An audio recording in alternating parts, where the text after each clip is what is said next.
Hello, my name is Shelby Burnham and I will be doing a presentation over T.S. Eliot.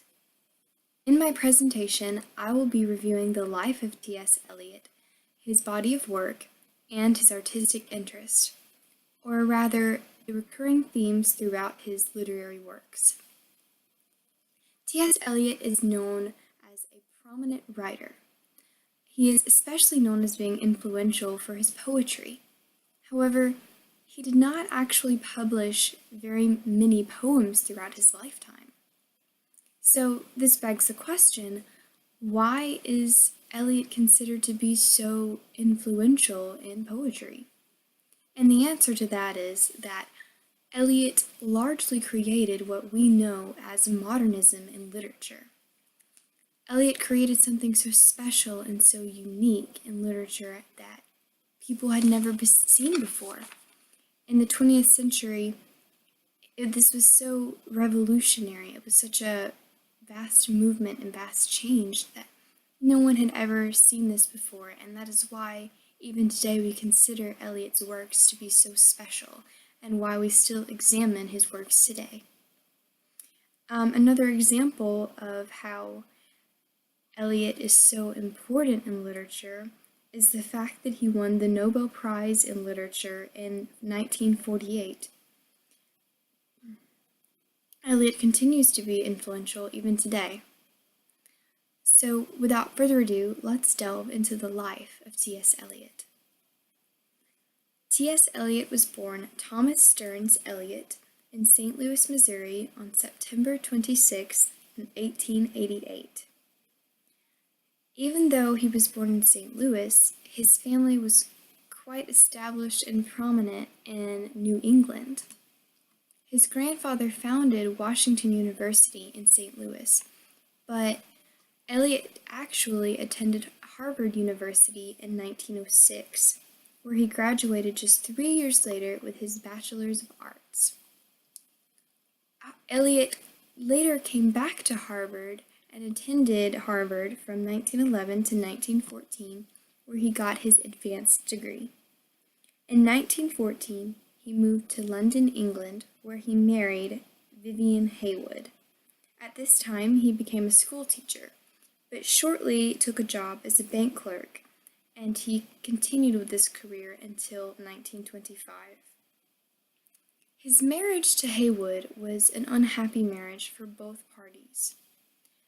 Vivian Haywood had many health problems, both physical and mental, and due to these health issues, she was constantly institutionalized or hospitalized, which meant that Eliot did not get to spend a lot of time with her.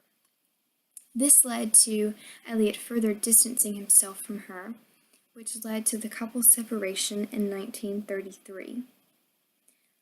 The couple never divorced and remained married until Haywood's death in 1947.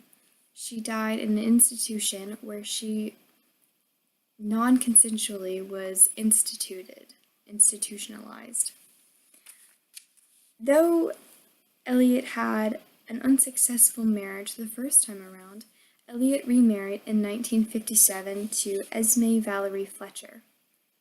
She was 30 at the time, and Eliot was 68.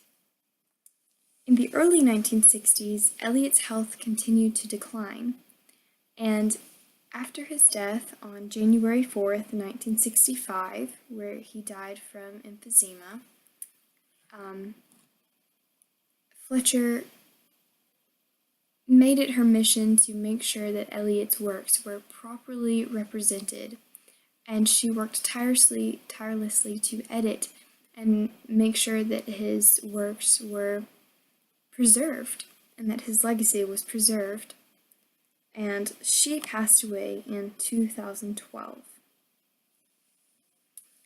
Though Eliot was married twice, he did not have any children with either of his marriages. Now that we've talked a little bit about Eliot's life, let's talk about his body of work. His most popular, or first most popular poem, it was published in 1915, and this is The Love Song of J. Alfred Prufrock.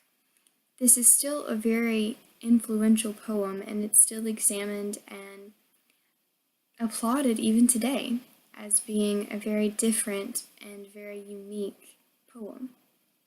And this poem established Eliot as a writer and a poet, and really, this is the poem that he based his career off of.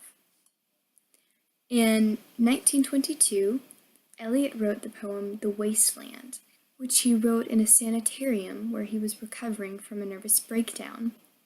He was married to Vivian Haywood at the time, who was also being institutionalized at the same time, as she also had a nervous breakdown at this time. In 1939, Eliot published a book of poems, a collection of poems called Old Possum's Book of Practical Cats. This is my own personal copy, as it is one of my favorite books of poetry. Eliot wrote this book for his godchildren, Allison Tandy and Tom Faber. Another fun fact is that Old Possum is a nickname given to Eliot by his good friend and fellow writer, Ezra Pound. This is a very successful work for Eliot and remains to be extremely successful today, as it created the Broadway musical Cats by Andrew Lloyd Webber. And though the musical was not created until after Eliot's death, it remains to express to us how his work is timeless, and we even celebrate it today.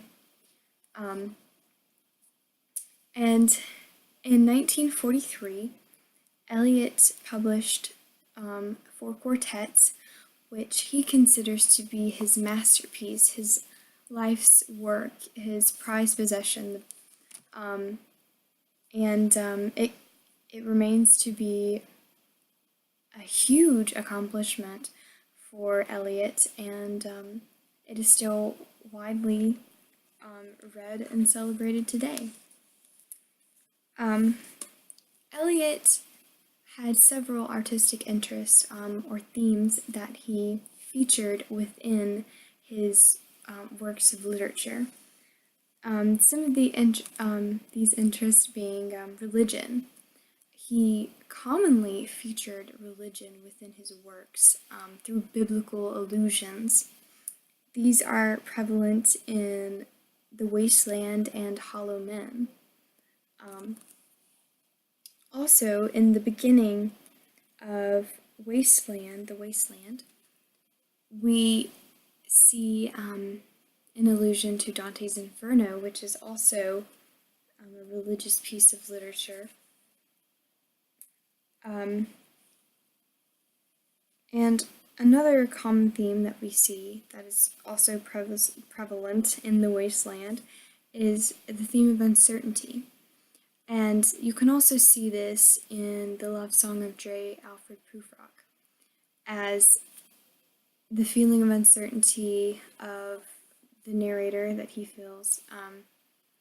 And Eliot was writing in a war-torn time where it really was, the future really was uncertain, and for both him and the people around him, the future of his country. So the feeling of uncertainty was very relevant to Eliot at the time, and many writers around him, and even the people around him who are reading his works, which is why he was so influential at the time, and still is. Another really fun element that is recurring throughout Eliot's works is the element or the inclusion of cats in his literature. He has a whole collection of poems about cats that created the musical Cats, so maybe he really liked cats. There's also an allusion to a cat in the love song of J. Alfred Prufrock, where we see yellow fog personified as rubbing up against the window panes, and you can imagine a cat doing those certain movements, and so it really has personified or created a cat. And those are just a few of his artistic interests that he includes in his works. Well, that concludes my presentation, and thank you for watching.